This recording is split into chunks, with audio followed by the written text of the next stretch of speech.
Hello, my name is Emma-voysey. I'm going to show you in a few easy steps how simple it is to make kefir at home. This is one that I made yesterday. So it's creamy and delicious, and you keep it in the fridge and you can drink it every day. It's extremely good for your gut. It has over 50 strains of beneficial bacteria in it, whereas yogurt only has usually 6 or 7. So you're going to need a jar like this one. It's big enough to hold your milk. A sachet of kefir grains. I bought this one from Dr. Sarah Myhill's website. You only need to buy the grains once, because once you've made it the first time, you simply strain out the grains, which I've done here from my previous batch, and add those to your jar instead. So I'm going to add my strained off grains from yesterday. One side. This milk is pasteurized. You can also make it with raw milk, but when you're starting for the first time with your grains, it's a good idea to use pasteurized milk. You pour that into the grains, and I have measured it so I know it will fit.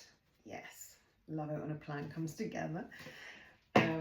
You can also make this with soya milk very successfully, even if you're using dairy grains as your starter, because I've made it lots of times with the soya milk. You just have to add some honey. I usually add a couple of good spoonfuls of honey to soya milk, and that gives the grains something to eat, because when you're using animal milks like cow, goat, sheep, it's the bacteria is feeding off the sugar in the milk, which is called lactose, so you don't need to add any sugar. And that is it. You simply stir them in, you cover it over with a cloth, or you can use a piece of kitchen towel, elastic band, and you're just going to put that on the side in your warm kitchen. It doesn't need to be any more than room temperature. It might make a little quicker if it's a hot day. Or you can make it more slowly if you put it into a cooler place and just leave that for 24 hours and then taste it. If it's not tart enough for you, you can leave it for longer, and that is all you do. And then simply, when you've made your kefir, when you want to start drinking it, strain it out so that you're keeping the grains like you saw in the bowl there at the beginning, because they are going to go towards making your next batch. And you can just make this indefinitely.